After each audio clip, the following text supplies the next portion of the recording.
정신질환자로 인한 살인 사건이 벌어진 광주 지역에 나와 있습니다. 강제 퇴원 정책이 불러오고 있는 묻지마 살인 사건의 위험성은 이곳 광주 지역에서 이미 보여준 바 있습니다. 김원태 진실 토크의 김원태입니다. 오늘은 최근 들어 많은 문제를 야기하고 있는 정신보건 정책 분야에서 일선 현장에서 빚어지고 있는 이모저모를 살펴보기 위해서 특별 취재반을 구성해서 모처에 나와 있습니다. 정신장애인, 정신질환 문제의 사회적 문제가 일파만파로 커지고 있습니다. 왜 이런 현상이 나타나고 그 원인은 어디서부터 출발하는지를 직접 현장을 찾아서 그 목소리를 들어보도록 하겠습니다. 네, 안녕하십니까? 네. 최근에 금년 들어서 그 살인 사건이 발생했는데 네. 강남 묻지마 살인 사건보다 먼저 빚어진 걸로 알고 있거든요. 네. 그 어떤 이유 때문에 이런 일이 이 지역에서 발생했는지 좀 말씀 좀 해주시겠습니까? 글쎄요, 정확한 그때 이제 범행을 했던 분이 정확한 어떤 동기를 제가 그 상황에도 없었고 하기 때문에 알 수는 없지만 그때 당시 이제 범행이 있던 전날까지 저희 병원에 입원해 있던 환자였고요. 그래서 이제 퇴원 이후에 이분이 이제 알코올 의존이 있던 분이신데 다시 좀 술을 좀 드시게 됐고, 예, 술을 드시게 됐고 그 취중에 조금 그런 아무래도 평소보다 더 불안정하고 과민하고 공격적인 그런 상태에서 그런 여관 주인, 투숙했던 여관 주인분하고 어떤 실갱이 끝에 그런 상태에서 그런 일이 벌어진 것 같습니다. 근데 그 환자는 치료가 다 된 상태에서 나갔습니까? 아니면은 치료 도중에 나간 겁니까? 그분은 이제 오셔서 보통 뭐 한 몇 주간 입원했다가 나가셨다가 다시 들어오셨다가 자입원이기 때문에 예. 저희들이 뭐 붙잡고 싶어도 본인이 간다고 하면 그럴 수가 없는 그런 환자분이신데 그때도 뭐 한 달 정도 입원하셨다가 퇴원을 본인이 주장을 해서 예. 뭐 이렇게 설득을 조금 하려고 했으나 본인이 워낙 강경하게 퇴원하겠다고 해서 퇴원하고 그리고 이제 그런 일이 벌어진 거죠. 그게 그 의료급여 환자입니까? 그렇죠. 그 이런 치료하는 과정에서 특별히 그 의료급여 환자 이 경우에 있어서 어떤 그 진료비 문제나 많은 문제가 있다는 걸로 알고 있는데 어떤 부분이 문제가 생기고 있습니까? 뭐 환자분이 있거나 하는 가정이나 당사자들은 뭐 이미 잘 알겠지만 정신과는 모든 타과와 다르게 유일하게 의료급여 환자, 생활수급 대상자와 일반 환자가 수가가 한 지금 현재 60% 정도로 건강보험에 못 미치는 그런 수가 구조로 돼 있다는 것을 뭐 아시는 분은 다 아시는 현실인데, 네. 이제 그런 것들이 지금 요즘 이야기되고 있는 우리나라 정신과 환자들, 특히 의료급여 환자들의 장기 입원의 하나의 환경이 되고 있는 것이죠. 그러니까 양질의 치료를 하기 힘든 그 보험 환자의 수가도 OECD 국가에 비하면 굉장히 적은 편인데 거기에도 60% 정도를 준다는 것은 지금 많은 약물들이 나오고 있는데 네, 좋은 약들이 많이 나오죠. 그런 약들을 쓰기가 어려운 그런 수가인데다가 그리고 이제 그런 것들이 지금 요즘에 장기 입원에 대해서 문제 제기를 하고 탈수용화에 대해서 이야기하면서 이렇게 또 광주 심평원 같은 경우는 장기 입원 환자에 대해서 이제 삭감을 함으로써 삭감이 입원을 한 환자에게 하루 2,770원 외래 수가로 처리를 함으로써 입원 유지를 할 수 없는 그런 삭감을 했고, 이런 것들이 이제 의학적 판단보다는 입원 일수 혹은 진단명 예. 이런 것만으로 이렇게 물론 뭐 자문을 거치고는 있지만 직접 환자를 보지 않고 결정하기 때문에 그 와중에 최근에 뭐 자살 사건도 있고 이렇게 있는 걸로 알고 있습니다. 이게 정책적으로 어떤 근거를 바탕으로 해서 장기 입원자들 퇴원하라는 겁니까? 아니면은 어떤 지금 보건복지 정신보건 정책 자체가 지금 그 맥으로 흐르고 있는 겁니까? 기본적인 방향은 뭐 많은 사람이 느끼듯이 아까 말씀드린 탈수용화 이런 방향으로 가고 있다고 보고요. 탈수용화는 각국에서 이제 뭐 수십 년 전부터 시도해온 방향인데, 그러니까 정신질환자, 만성 정신질환자를 지역사회로 복귀시키는, 혹은 뭐 가능하다면 사회활동을 하고 재활을 할 수 있게 그렇게 연계하는 그런 방향인데, 그러기 위해서는 그렇게 할 수 있도록 인프라를 구축하고, 네, 사회적 인프라, 인프라를 구축하고, 시스템을 구축이 돼야겠죠. 치료가 중단되지 않도록 연계가 되고, 또 필요하다면 관리가 되고, 또 필요한 분들은 탈수용화를 했지만 그분들이 범죄를 저지르고 다시 감옥에 갈 수도 있고, 또 다시 상태가 악화되어서 다른 의료기관에 또 입원할 수도 있고, 실제로 이제 미국에서도 그런 탈수용화가 결국 크게 한번 실패를 했지 않습니까? 그래서 3분의 1은 감옥으로 가고, 그렇게 되는 걸로 알고 있습니다. 탈수용화를 해서 3분의 1은 횡수용화돼서 다른 기관에 수용이 되고, 나머지 3분의 1은 노숙자가 되는 엄청난 문제가 야기됐죠. 근데 그 준비 안 된, 그러니까 현재 우리나라처럼 상담센터만, 지역 상담센터, 정신건강증진센터와 같은 그런 것만으로 추진을 했을 때 겪었던 그런 시행착오로 알고 있거든요. 그래서 이제 우리나라도 지금 사실은 환자군에 따라서는 장기 주거 시설이 필요한 환자도 있고, 또 사례 관리라는 것이 지금은 전혀 의무적이지 않기 때문에 의료기관이 아무리 권유를 한다 하더라도 알코올 의존자나 조현병 환자나 조울병 환자들이 스스로 자기 발로 지역 정신건강증진센터나 중독관리센터를 방문해야 되는데, 그것이 이제 병식이 부족하거나 환자의 상태, 증상, 뭐 여러 가지 사회적 기술이 부족하거나 이런 것들 때문에 환자의 요건 때문에 힘들 수도 있고, 또 간다 하더라도 그 환자의 상태하고 또 잘 맞지 않을 수도 있어요. 지역 상담센터가 정신건강증진센터가 사례 관리할 수 있는 어떤 그 환자군이 거기에 맞는 환자군이 어느 정도 있다고 봅니다. 그런데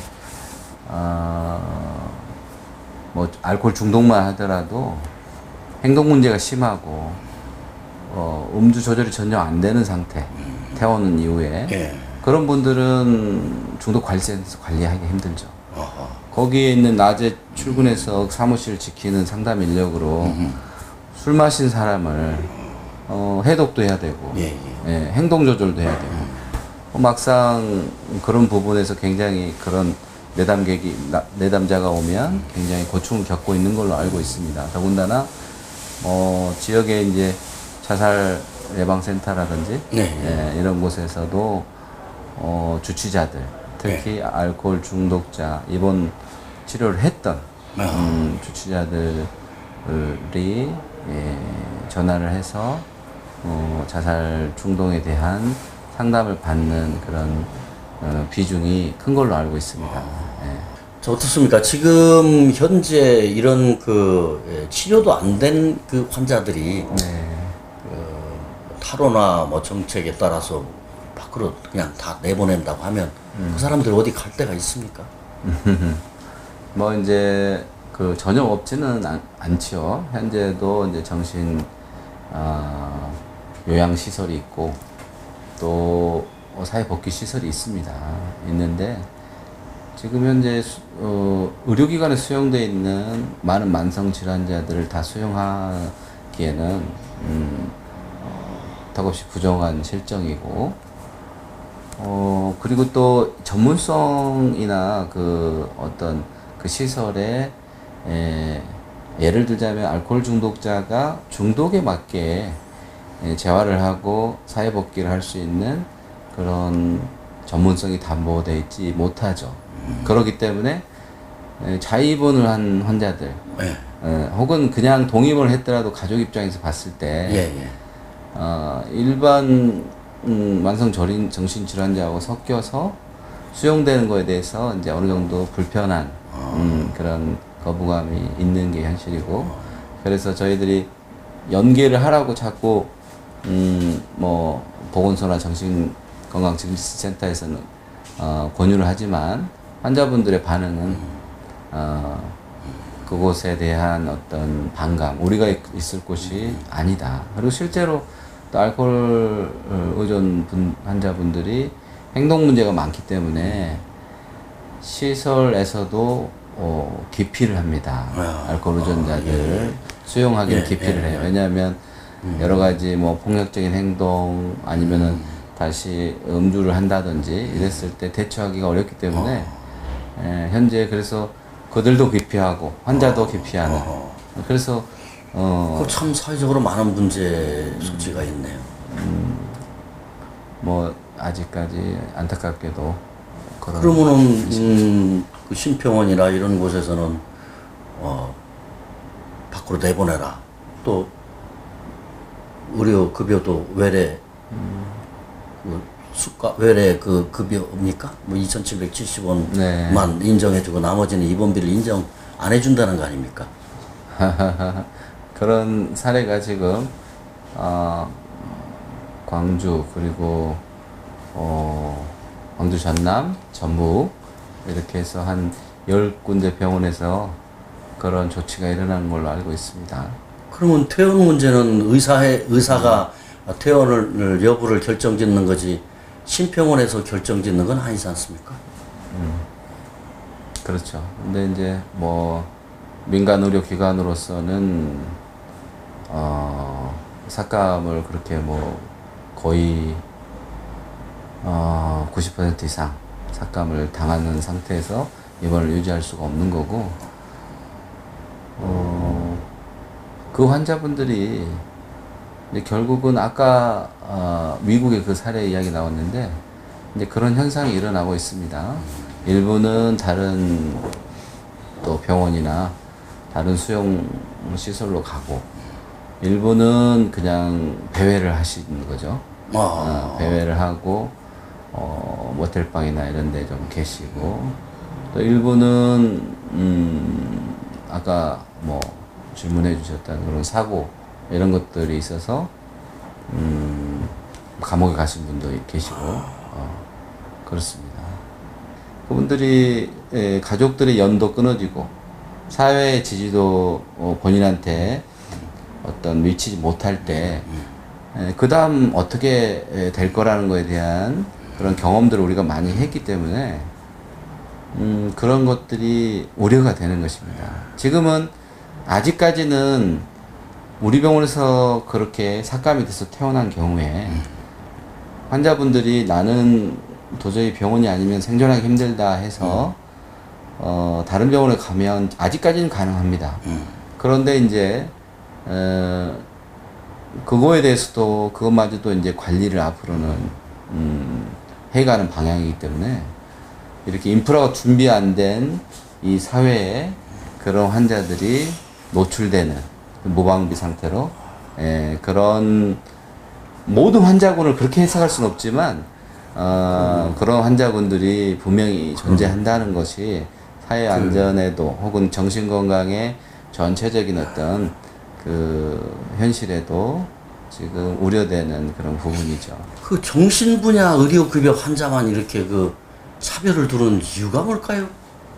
아니 치료할 수 있는 여건을 만들어줘야 하는 게 나라에서 하는 일이고 복지 아닙니까? 이런 이 모순 덩어리의 진료 체계를 가지고 대한민국의 복지를 한다고 하면, 그리고 123조에 달하는 엄청난 복지 예산.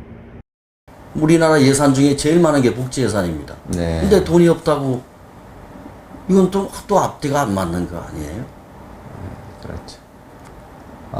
뭐 말씀드린 대로 어느 나라나 이 만성 정신 질환자의 유병률은 비슷합니다. 예. 그리고 사람 사는 곳이니까. 그렇죠. 예. 그 뭐 조현병이나 조울병이나 뭐 알코올 의존이나 이런 환자군들을 사례를 관리하고 치료가 유지될 수 있도록 하고 필요하면 입원 치료를 하거나 또 장기 주거 시설에서 보호를 하거나 이런 비용이 있습니다. 예, 그런 비용이 당연히 그 숫자가 어느 정도의 퍼센티지가 있기 때문에 그걸 유지하기 위해서는 나라마다 최소한도의 돈이 들어가는 것이죠. 예. 근데 그 비용이 우리나라는 3분의 1이라는 거예요, OECD에. 예. 형편없는 수치입니다. 네. 그러니까 아까 말씀드린 대로 적은 인력으로 많은 환자를 관리해야 되고 그런 상황에서 사실은 여러 가지 그 정신건강 지표가 있지 않겠습니까? 예. 뭐 재원 일수, 예. 그다음에 뭐 지금 뭐 자살률도 마찬가지겠고 이런 여러 가지 지표들을 정부로서는 좀 더 개선하기를 원하죠.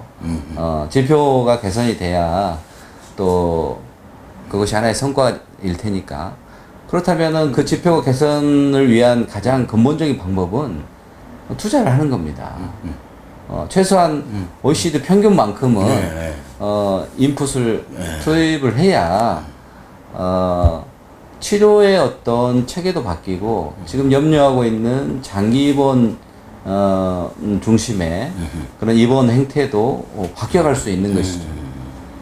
뭐 정신건강 종합대책안이 발표가 됐는데 그 속에는 사회복귀시설이나 혹은 정신재활시설 혹은 여러 가지 직업재활을 한다든지 또 이렇게 치료가 중단되지 않도록 관리할 수 있는 시스템을 어떻게 강화하겠다는 강화하겠다는 어떤 방향은 나와 있어요. 그런데 어떤 시간 일정과 그리고 예산 투입에 대한 구체적인 내용이 없어요.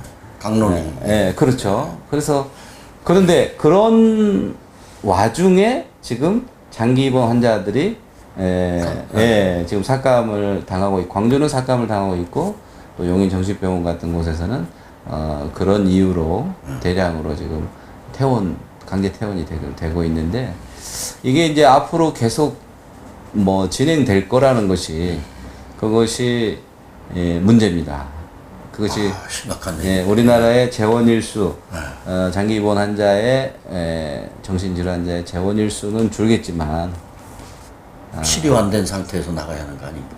결과적으로. 뭐 그 중에는 뭐 어느 정도 외래 치료가 유지되는 분들도 당연히 있겠죠. 그렇지만 가족이 없고 본인이 병식이 부족하고 그런 경우는 그렇죠. 오래 입원했다는 이유로 이렇게 퇴원이 되면 관리가 안 될 수가 있어요.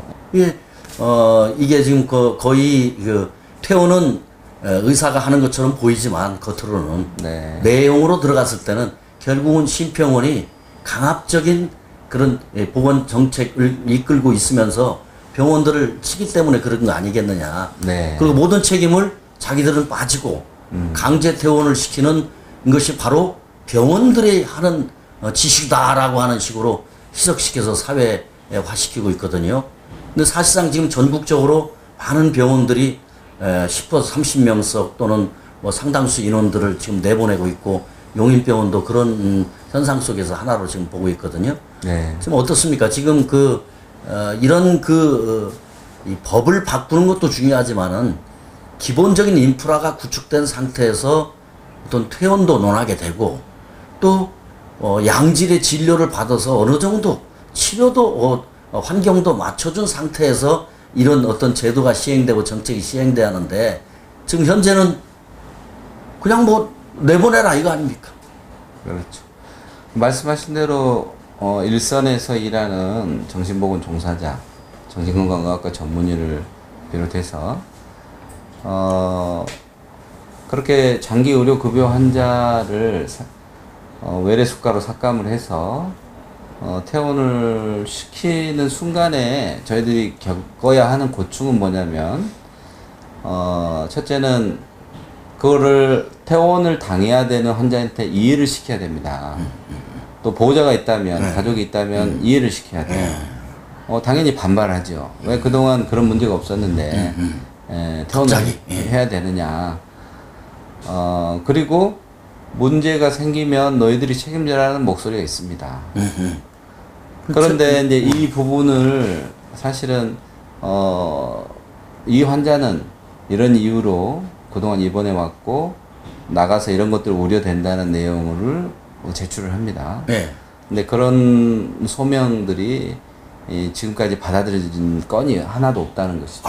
심각한 문제네. 아까 10개 병원의 네, 경우에 그래서 이제 그런 그 속에 이제 자살 사건도 그런 와중에 일어난 것인데 그것이 하나의 저희들이 가장 당면하고 있는 뭐 법적인 책임 혹은 뭐 그 저희들도 이제 환자가 그렇게 잘못됐을 때 겪어야 하는 뭐 도덕적 책임 이런 것들이 있고요. 고통스러운 모습 아닙니까? 치료를 맡았던 사람으로서 더 치료를 요하는 환자들을 어쩔 수 없이 내보내서 어떤 문제가 발생했다. 그러면 그걸 바라보는 의사의 입장에서는 좀 고통스러운 거 아니에요? 그렇죠. 그리고 그런 내용을 이제 심평원에 이건 참 우리가 퇴원의 결과로서 어떤 사망 사건이 있거나 자살 사건이 있을 때 환자가 잘못됐을 때 여기에 대한 책임을 퇴원을 할 수밖에 없는 조치를 당해서 수동적인 상황을 알리고 퇴원을 시켜야 되는 정신건강의학과 전문의가 그거를 다 져야 되느냐. 이거에 대해서 생기는 문제에 대해서 책임 소재를 어떻게 하지 않으면 이건 계속적으로 문제가 될 수밖에 없는 그런 상당히 큰 문제인데요. 그래서 이제 그런 부분에 대해서 우려를 우리는 하고 있는데 그 우려를 제가 생각할 때는 그 우려가 당연하고 또 어쩌면 그 우려를 해야 되는 책임도 있다고 봅니다. 그런데 그런 우려를 하는 것을 복지부나 심평원이나 혹은 정책 위반자들이 그것을 공감하는 방향에서 바라봐야 맞는 것이지. 그렇죠. 네. 왜냐하면 대책이 없는 그런 조치에 따른 여러 가지 사고와 사회적 현상에 대해서 그것을 같이 우려를 해야 맞는데 그것을 왜 우려하느냐 라는 그런 시각으로 진짜 보기 때문에 이 가족들의 입장은 이게 퇴원시킬 때 어떻게 설명하고 있고 반응은 어떻습니까? 뭐 이제 극단적인 반응을 하는 분들도 있고요. 퇴원 안 하려고 할까? 반응이라고 하면 나 나가서 목매달아 죽겠다. 이런 분들이 있습니다. 있습니다. 왜냐하면 이제 사회적 지지 체계가 없고 나가면 결국은 지금 생활수급 3, 40만 원 되는 그 비용으로 생존을 해야 되는데, 그것이 우리 현실에서 쉽지가 않기 때문에, 더군다나 이제 지병인 알코올 중독 같은 경우 나가서 그런 현실에서 또 술을 먹기 시작하면, 본인이 많이 경험해봤고 어떻게 된다는 것을 뻔히 알기 때문에 나는 차라리 죽겠다. 이런 현상이죠. 그래서 아직은 이제 우리 병원의 삭감의 문제이기 때문에 다른 병원에 가면 어쩔지 모르겠다고 다른 병원을 정 힘들면 입원하시라고 이제 권유를 해드리고 있죠.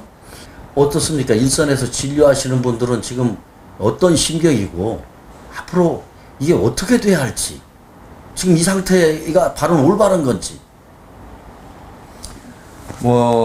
일선에서 의료기관, 정신의료기관을 운영하거나 거기에 종사하는 의사들은 이제 대한신경정신의학회에 소속돼 있기 때문에 원래도 하고 또 그런 만나서 그런 것들을 이야기하고 나눌 수 있는 기회들이 있는데 모두가 다 걱정하는 현실이죠.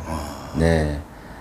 그리고 그것이 기존에 저수가 구조에서 병원도 힘들고 환자도 힘들었지만 이것이 개선되지 않은 채로 8년 동안 동결된 그 의료급여 환자 수가가 개선되지 않은 채로 이렇게 강제적인 퇴원 몰이를 진행을 하는 결과는 역시 환자도 더 힘들어지고 의료기관도 또 거기에 종사하는 의사들도 더 힘들어질 수밖에 없는 그런 현실이기 때문에 말씀하신 그런 종합적인 실질적인 실천을 하고 실질적인 예산을 투입하고 또 관련 종사자들과 전문가들의 의견을 충분히 듣고 그런 대책을 저희들이 바라고 촉구하는 그런 입장입니다. 네, 말씀 감사합니다. 네. 여러분 어떻게 보셨습니까? 이 정신보건 정책, 이것은 일방적으로 추진할 수 있는 문제는 아닌 것 같습니다. 앞으로 다각적인 방법을 동원을 해서라도 이 문제를 근본적으로 풀어나가야 할 시점에 와 있는 것 같습니다. 이상으로 김원태의 진실토크 여기서 모두 마치겠습니다. 여러분 감사합니다.